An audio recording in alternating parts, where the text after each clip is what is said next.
I'm Vin. I'm Sori. If you would like to get your song reviewed, dear listener, there's the filthy capitalist option. As Sori says, $125 gets you straight to the head of the line. You don't have to be a part of the alliance. You don't have to be part of the group. Wait a minute. And the biggest thing is you don't have to wait. You hop, skip, and jump right in front of everybody. $125 gets you there. You do that 3 times, and you get mashed down to the $75 rate for perpetuity. Yes! Also, there is a band review option.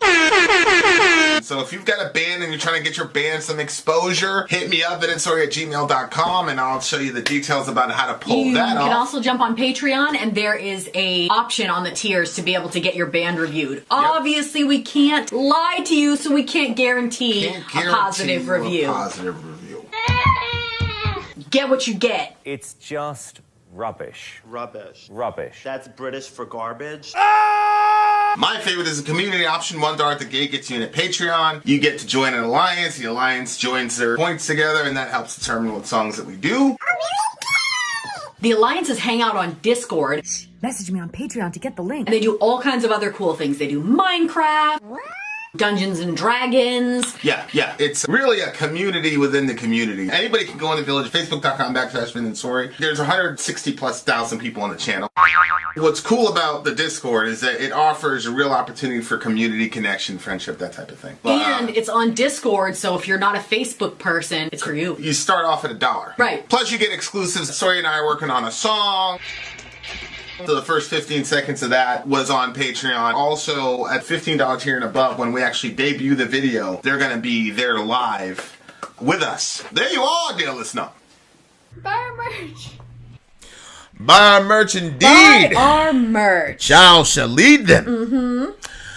This is the My Immortal stream. Yep, for the big homette. Ooh. Amy Lee Forever. Who is a devotee of Amy Lee herself. That's the one I need you to say. Yeah, that's what I'm doing right now. She's a devotee of the real Amy Lee, although this one is also the real Amy Lee. Okay, so now that I've confused you, there's a band called In This Moment, fronted by a female. This is not Evanescence, but this is the band In This Moment. The name of the song is Big Bad Wolf. Let's go. Oh, no. Oh, no. Oh, no, no, no, no, no.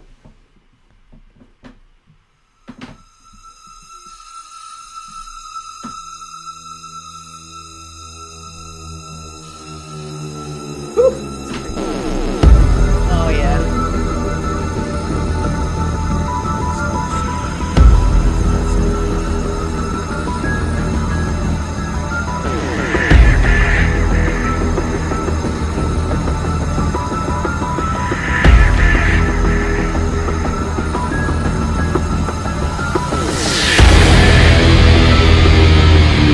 Even in this change, you can't stop me.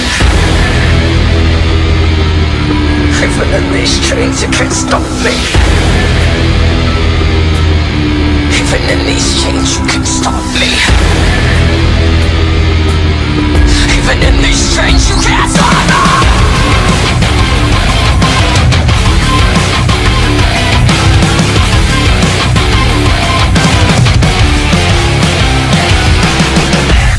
I was upon the time that was a nasty little piggy filled with pride and greed. I was upon the time that was an eagle little piggy typical disease. You see this little pig is slowly becoming my own worst enemy. You see this eagle pig, she's a flopper.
these chains, you can't stop me.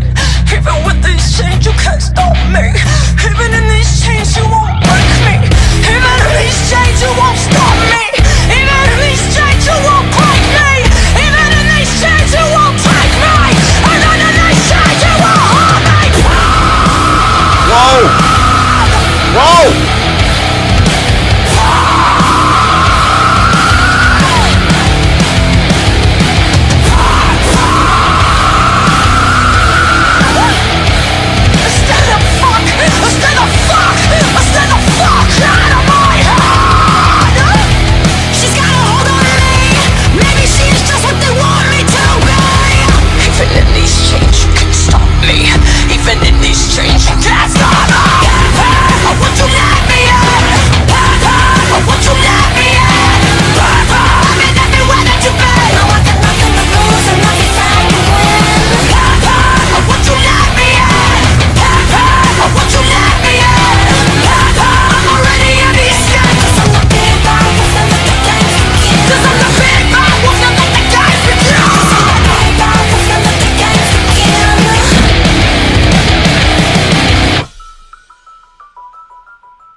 That was by far the heaviest song of the night, Yes, dear it listener. was. It was.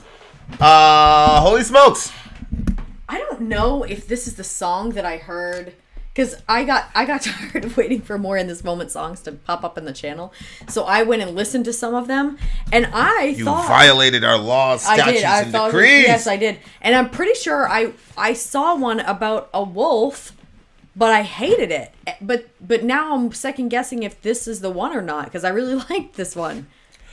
Yeah, she's talking about the shadow self, basically, right? Yeah. It's like her own version. I think it's a, I was listening to Jung. He was like, the way to beat the shadow is to embrace the shadow, I think. Yeah. I'm not sure how much of that I completely agree with. If you replace embrace with recognize, Yep, and reconcile, maybe. Yeah. But I do think, like, you got to reconcile yourself to yourself. Yep. And you just have to understand that you have certain but this is probably one of the most self-aware songs I've ever seen in quite some time, maybe ever. Ooh, I wonder if we're going for the same line. Because, well, I'm looking at the entire song, but go ahead. What were you thinking? Well, there was one where she was basically saying, maybe I am who they want me to be. Yeah. So that, like, even these chains you can't stop me. Once upon a time, there was a nasty little piggy filled with pride and greed. Once upon a time, there was an eager little pig, your typical disease. You see, this little pig is slowly becoming my own worst enemy. You see, this eager pig, she's a blood sucking part of me. So she's talking about both sides of herself. One of them is a prideful, greedy person who I'm assuming wants to be a rock star. Yeah. And then the other part of her is it looks like it's a strength weakness thing, actually, versus a good bad thing. It looks like it's more of a strength weakness. Like, she looks at the wolf side of her, or the evil piggy, as being strong, and then the other one, and the one that accomplishes, because it says, everywhere I go, you go along with me. She said, everything you get is all because of me. Right. I said, right.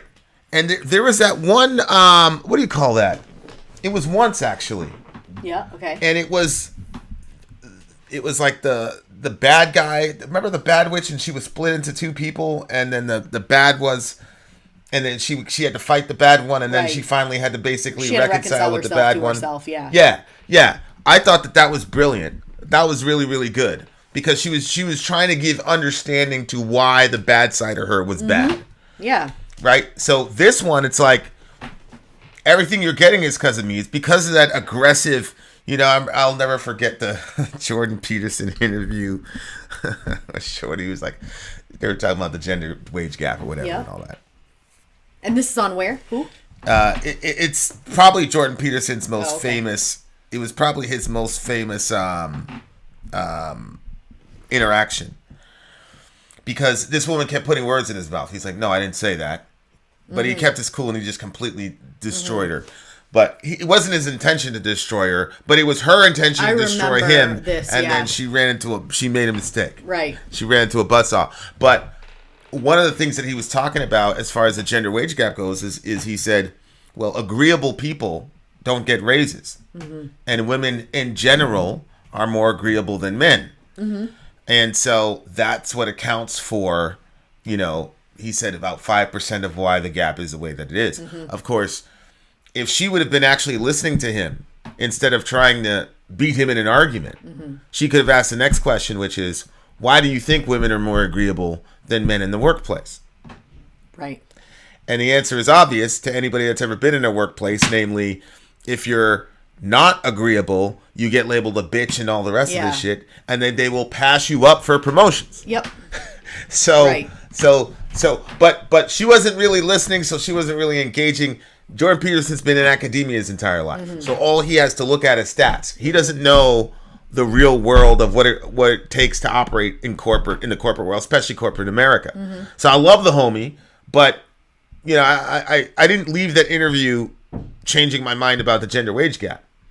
But he completely annihilated this woman in the discussion. Mm-hmm. But the point is, that's, I think, the dichotomy that a lot of women find themselves in. If you're not the way they want you to be, then you're a bitch and you're horrible, and they're like, well, mm-hmm. we can't give you a promotion. Nobody wants to work with you. Mm-hmm.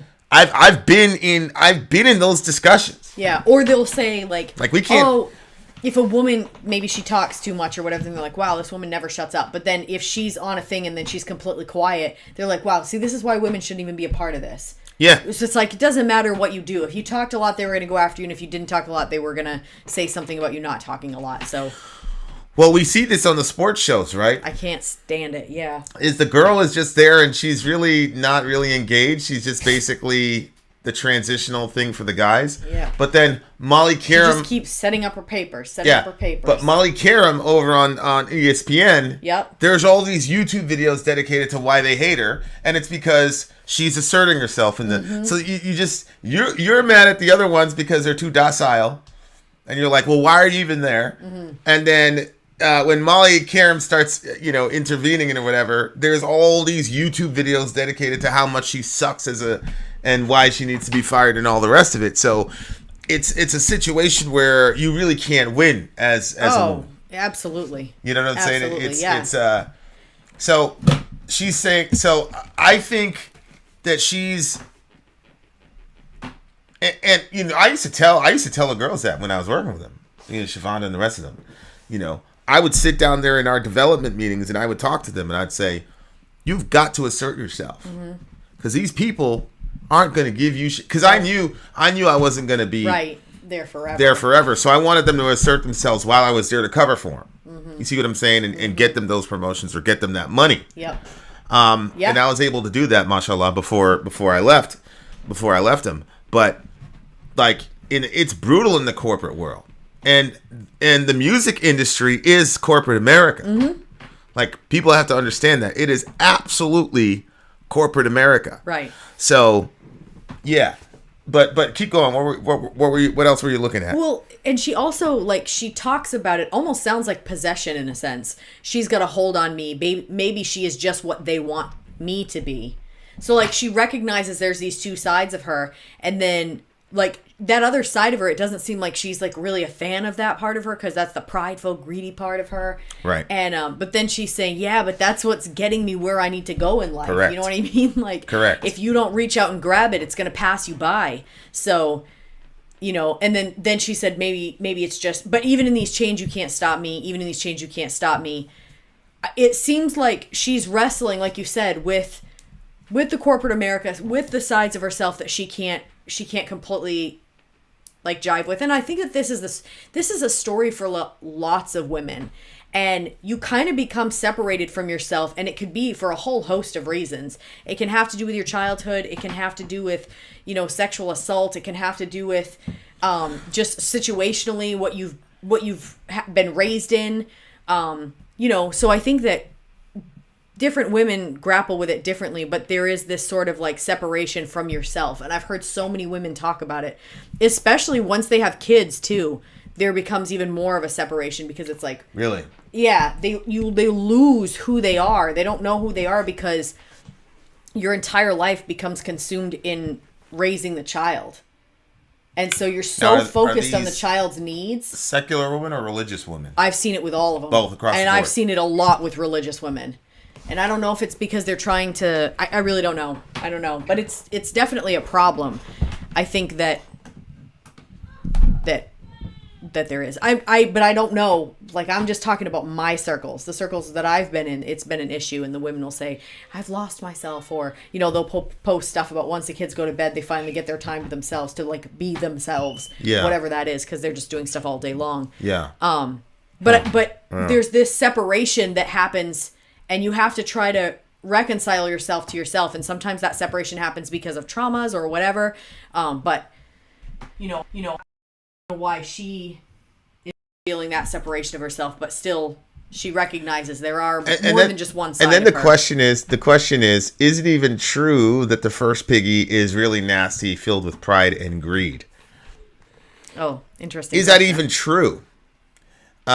Because, you know, again, you get labeled certain things by people in a powerful superstructure to that way they can avoid, you know, the idea that you could actually stand up for yourself. So is she being prideful or is she being assertive and confident?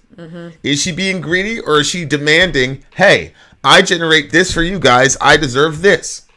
You see what I'm saying? So when a woman doesn't do that, then we go, hey, that's why there's a gender pay gap, because you guys aren't assertive. Then when they are assertive, oh, you're a nasty, you know, greedy, prideful person, yada yada yada. Yeah. Right? Like so. Right. So I'm not even sure. Yeah, but what about this line you know, though? There was an eager little pig. Your typical disease. Yeah. You think that she means that, like, you know, there's some people that they don't want women to overcome. They don't want women to be. She says, "You see this eager pig? She's a blood sucking part of me." So I that's why I said it's a strength versus a weakness thing versus a good and bad thing, because I think that the eager little pig is the side of her that wants to conform so that she can just get along and just, you know what I'm saying, and just go. But it's sort of like a parasitic type of side of her, because it's making her compromise who she is as a person. Yeah. Okay. So, you know, she's calling it a disease, and I think and it's typical, which is typical of women in corporate America. I mean, it is typical. They just submit to the craziest, you know, whatever, because, you know, it's hard to fight all the time. Yeah. You know, people get tired of fighting That's true. all the time. That's true. Everything's a battle. Yep. You know, and you constantly have to. And then the other thing is, if you are a woman and you fight and you get your way, everybody's looking at you to fail. So now you got to go out there. You got to go out there. Like I was working at Walmart for a little bit, and there was this guy named James. He was kind of like the head of the division we were in or whatever. And the guy was just a complete, like, he just let everything go. He just whatever. So they transferred him, and they brought this new woman in. And all she was doing, this is not gonna go well, was following protocol. Yep. And so, oh, she's this, she's that, she's a bitch, she's a witch, you'll see, yada yada yada. And I was like, damn, we're gonna be on some shit. All she was doing was enforcing the standard and saying, y'all gonna respect me. She was a bitch, she was horrible, yada yada yada. Like, and then I heard people say, like, let's slow down on our packaging so that she can fail, and so that she, I mean, wow, come on. Which now, do you think if she was because she wasn't very attractive and she was overweight, do you think that would have changed at all, like if she had fit that package for them? Yeah, but a girl like that never work in that context. It's terrible. That you know what I'm is saying? So terrible. Women like that work in the context I was in. Right. They would never work at a distribution center. Yep. It just doesn't happen. Yeah, that makes sense. But wow. But yeah, like she was just doing what she was supposed to do. But she was a bitch, yada yada yada. And if the pay structure wasn't so unjust, and a lot of their pay had to do with their bonus, and a lot of guys were budgeting on bonus, they would have self-destructed and destroyed her for sure. And some of it I felt like was resentment because she was a woman, but a lot of it was just she was doing what she was supposed to do, and that was the end of it. So I felt like the song was about her, fighting with herself and hearing all these voices about, what type of person she is and what character she is, and then just saying, okay, they're both me. You know what I'm saying? But I think any successful woman in any field, it's got to be more wolf than pig. Oh, you got to be more wolf than pig, because you're always going to go up against a male superstructure. Yep. And this is the other thing that happens is if women complain about it, they're being victims. But then if they go to destroy the institution, then they're being Jezebel. In the church, they'll say you're Jezebel. Yeah. You know what I'm saying? Oh, it's a Jezebel spirit. Yeah. It's a Jezebel, the unsubmissive spirit. And I was like, well, wait a second. Where does the Bible say that all women have to submit to all men? Where is that? I remember the first time you told me that. Yeah. I was like, what is this? This is perpetual servitude. It's just like the Arbery guy. He was like, I gave him an order to stop and he didn't follow my order. And the lawyer, the attorney was like, are you a fucking cop? It's just this assumed authority. Yep. Yep. So if women say you don't have any authority over me, now they're being a bitch, they're being feminist, they're being this, they're being that. And I'm specifically talking about how it is in the church, because feminism is a boogeyman or a boogie woman in the church. And and it was funny because in our circle, I'm probably not considered a feminist at all. Right. But in evangelical circles, I'm a radical, left wing, whatever. I think the feminist movement needs to be revamped. It's just, I think we've lost some of our critical and crucial foundation.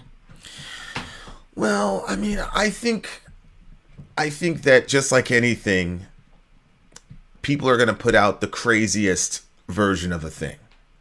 So like this one, it was a big thing about 7 years ago where this one third wave feminist wrote about her sons, and she basically said like, they're all future rapists, and my sons are whatever. And then she did a follow-up article about how after her sons read the article, they wouldn't talk to her, and it severed their relationship. And she said, this just proves that what I said was true. And that got all this traction. And that's just fucking crazy. That's just insane. But people love that because they can jump on that and go, see, that's how they all are. No, that's how that fucking crazy person was. That's not how all of them are. Right. I'm not gonna. And I asked a guy one time, because he confronted me outside of church one time. Oh my gosh. Because I had the audacity to say the F word in a nice context, feminist. And he said, there is no way to reconcile Christianity with feminism. Da, da, da, da. I said, I don't know, man. Maybe you're right. But how many feminists have you read? He said, I don't need to. And I said, okay, conversation's over. Good day. I said, the conversation's over. If you don't feel that these people can define for themselves what they believe, the conversation is over. I don't want to hear anything you have to say. And that was the end of me and that guy. Yeah, I bet. That was the end of it. Wow. That was the end of it, because he's one of these, incels who, whatever. That's crazy. And I don't mean incel as an insult. I just mean it as so that you could understand where the homie was coming from. But to me, I'm like, if you're not going to give these people the dignity of self-determination, I know what that's like. I know what that's like. So, and I know that I have millions of blind spots, because I didn't start caring about women's issue until I had a daughter, and until you.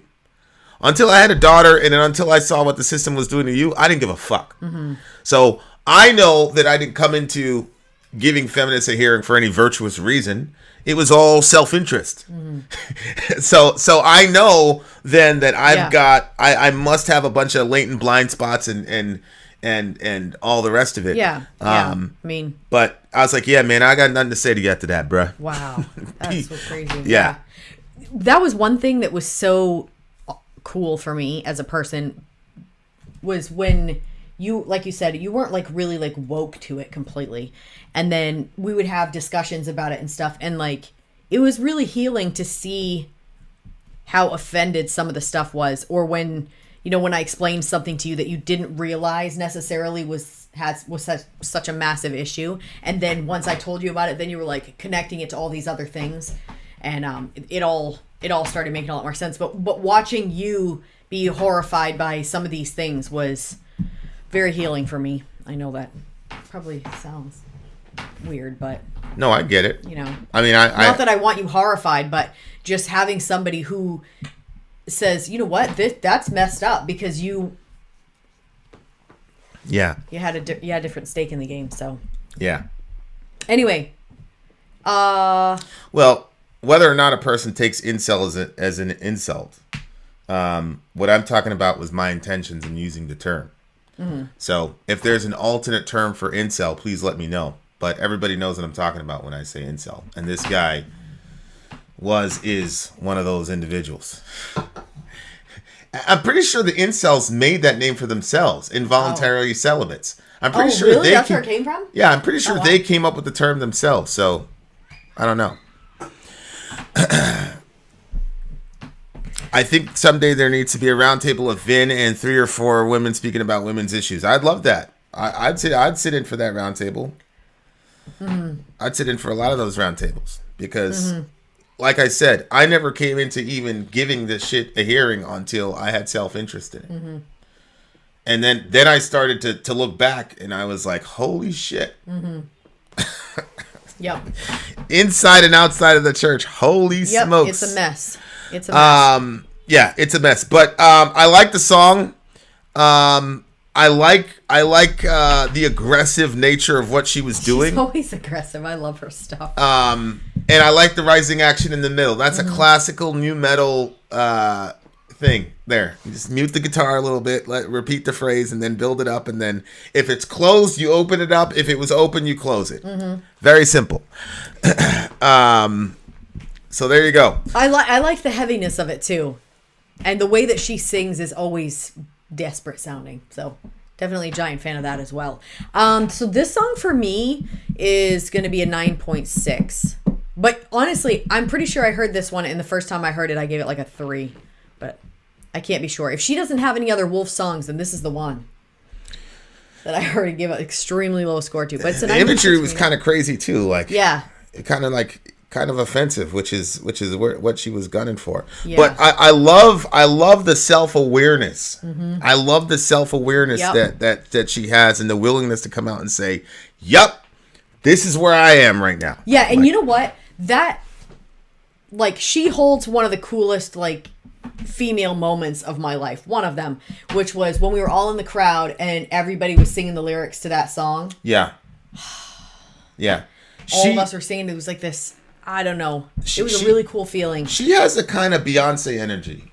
Like that oh yeah, feminine, feminist Beyonce type does. of. She really, really does. Yeah. And then she had they were like dancers. Big clown. Oh, clown thing. She had dancers. She had dancers. She had dancers behind her like Beyonce. Yep. Okay, Juan, my brother. I'm sorry if people have done that with you, but that's not what was happening. Okay, so what I was talking about was my intention. If the term offends you, I don't know you well enough to know why it offends you. So I'm not going to patronize you with an apology. Okay, but when I say the word, it's about. I'm specifically talking about the group that named themselves that. Okay, so just wanted clarification. Okay, guys, we got one more song for you beautiful people, and then maybe a little extra. You never know. Vin out. Sori out. Gone. Villagers, we're having our March Madness contest once again this year. This is a fundraiser, and all of the funds are going to help other villagers in need. Here's how it works. It's a college basketball tournament to determine the national champion. You go to ESPN.com and fill out a bracket predicting the winners of each game throughout the tournament, and whoever chose the winners correctly most will win our contest. You don't have to know a whole lot about basketball for this to work. If you want to, you can look at stats and analysis that are available on ESPN for you for free, or you can ignore all that and choose simply your favorite favorite school colors or mascot or something like that. Just have fun with it. Now there's a link to make your donation in the description to this video. The minimum to play is $1, but you're encouraged to do more if you can, since this is all going to be helping out villagers. The same place where you make your donation will have more information on joining the bracket group for our village. You can make your donation at any time, and you can start filling out your brackets on March 13th, and you'll have until the beginning of the first game on March 17th to have completed and submitted your brackets. If you have any questions, send those to me at vinandsorimarchmadness@gmail.com. We had a lot of fun doing this last year, and I look forward to seeing y'all there this year.